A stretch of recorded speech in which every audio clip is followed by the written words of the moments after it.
Bonjour, bienvenue dans mon laboratoire oratoire. Mon nom est Bruno Lalonde. Nous sommes à Montréal, le 4 octobre 2012. Et aujourd'hui, je vous lis un très court passage. Philippe Cadic qui commente Héraclite. Court parce que hier, j'ai eu une journée folle à ma librairie.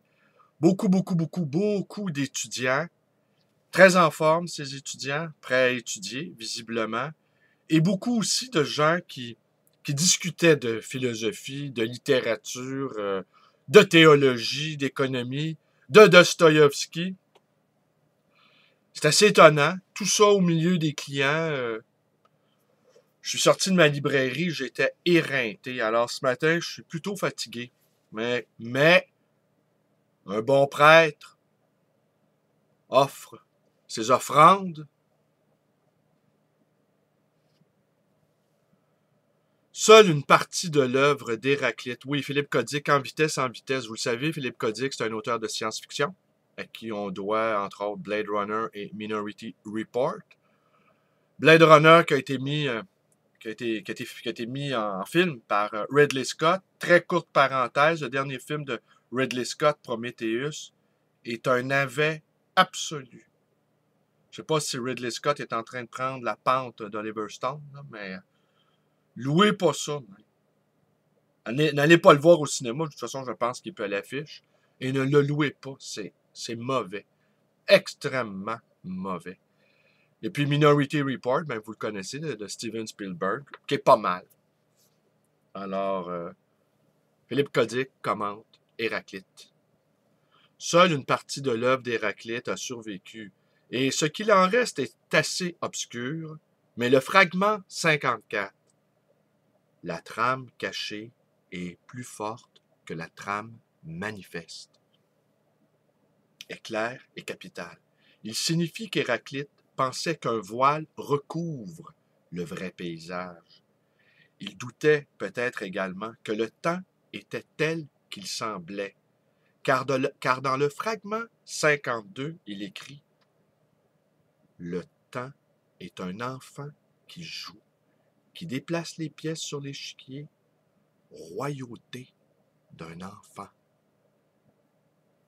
C'est effectivement assez obscur.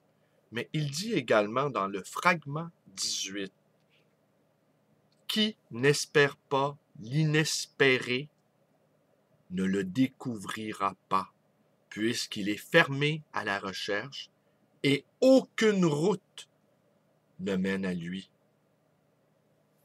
Edward Hossé, dans son livre The Pre-Socratic, écrit « Si Héraclite, insistant sur le manque de compréhension dont font preuve la plupart des hommes, il semblerait raisonnable en l'occurrence qu'il offrit de plus amples instructions permettant d'accéder à la vérité.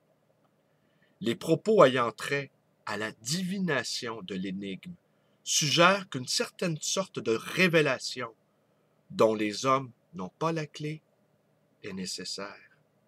La vraie sagesse, nous l'avons vu, est étroitement associée à Dieu, ce qui suggère en outre qu'en avançant dans la sagesse, un homme devient comme Dieu ou une partie de Dieu.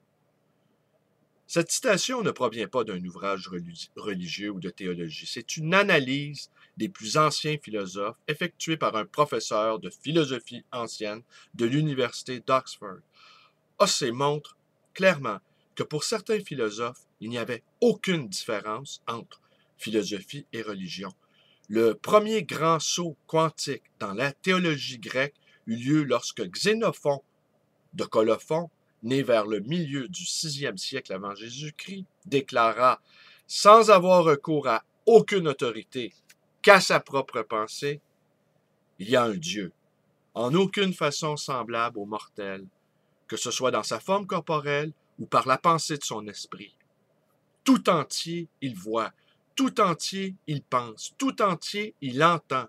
Il demeure immobile au même endroit, car il ne lui sied pas de se déplacer de ci, de là. Eh bien voilà, eh bien voilà. Alors je conclue là-dessus en vous disant que j'envoyais un petit mot à mon ami Litan, Michel Bellil, lui rappelant ce lien mystérieux qui nous unit dorénavant entre militants. Je le vois, là, il se métamorphose, Michel. Et j'ai rencontré beaucoup de gens au cours de ce printemps québécois qui sont en train de subir une métamorphose, tant physique, psychique et même spirituelle.